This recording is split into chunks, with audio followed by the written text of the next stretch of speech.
बात करेंगे एक्सरसाइज 2.3 के क्वेश्चन नंबर 5 और 6 की। तो ये दोनों क्वेश्चन हम सोल्व करेंगे आज। पहले हम 4 क्वेश्चन इसके सोल्व कर चुके हैं, तो आज 5वां और छठा जो क्वेश्चन है वो सोल्व करेंगे। तो हम क्या बात कर रहे हैं कि जिस इक्वेशन के अंदर दोनों तरफ वेरिएबल हों, इस तरह की इक्वेशन को हम सोल्व कर रहे हैं। तो क्वेश्चन नंबर 5 के अंदर देखिए, आपके पास है 2x - 1 इक्वल टू 14 - x। तो इसमें हम क्या करते हैं, जो x वाली टर्म है उनको अलग कर लेते हैं और जो बाकी नंबर वाली टर्म है उसको अलग कर लेते हैं, ताकि हम इसको आसानी से सॉल्व कर सकें। तो यहाँ पे 2x है, तो इस x को आप इस तरफ ले जाइए, ये माइनस का है तो इस तरफ आके ये प्लस का हो जाएगा। तो ये माइनस का x था तो उस तरफ जाके प्लस का हो गया, और ये माइनस का 1 था, इक्वल टू से उधर जाएगा तो ये प्लस का हो जाएगा, यानी कि साइन चेंज हो जाएंगे।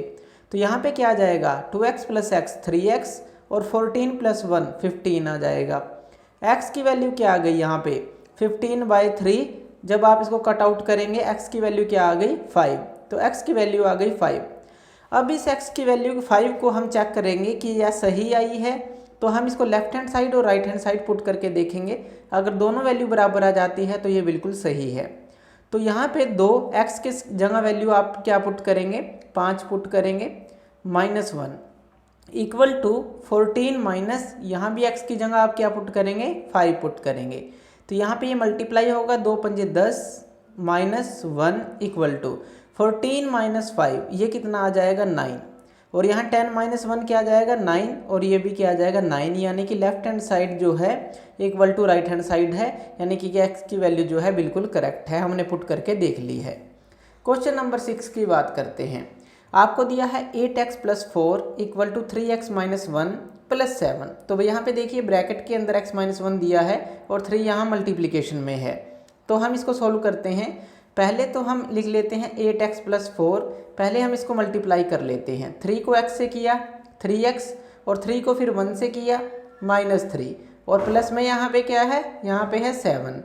तो यहाँ पे 8x है, 8x में से ये जो 3x है इस तरफ आ गया, तो ये -3x हो गया, और ये जो प्लस का 4 है ये उस तरफ जाएगा तो माइनस का 4 हो जाएगा। तो -3 - 4 + 7, ये 4 जो है उस तरफ चला गया, तो -3 तो था ही, ये 4 हो गया -4, और +7 तो था ही यहाँ। तो 8x में से 3x गया, ये आ गया 5x, और यहाँ पे -3 और -4 कितना आ गया -7, और यहाँ पे क्या है +7। तो -7 और +7 क्या होता है, वो होता है 0। तो x की वैल्यू क्या हो गई, जब ये 5 इसके नीचे चला जाएगा तो ये भी हो जाएगा 0। तो x की वैल्यू आ जाती है 0। तो इस 0 को हम यहाँ पुट करके देखते हैं कि क्या left hand side right hand side के बराबर आएगी। तो 8, तो यहाँ पे आ गया 0 + 4, तो यहाँ x की जगह 0 पुट कर दिया। इसी तरह 3, यहाँ 0 - 1 + 7, तो यहाँ भी x की जगह आपने 0 पुट कर दिया, इस तरफ भी और इस तरफ भी।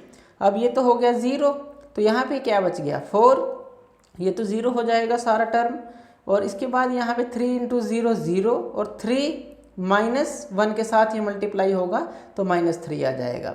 +7 तो है ही था यहाँ पे, तो 4 + 7 में से -3 गया तो आ जाएगा 4, क्योंकि प्लस का आएगा, क्योंकि प्लस का जो नंबर है यहाँ पे बड़ा है। तो 7 में से 3 गया 4, तो यानी कि ये बिल्कुल left hand side right hand side के इक्वल है। तो x की वैल्यू 0 यहाँ बिल्कुल करेक्ट थी। तो इस तरह से आप इस तरह के क्वेश्चन को सोल्व कर सकते हैं। तो ये था क्वेश्चन एक्सरसाइज 2.3 का क्वेश्चन नंबर 5 और 6।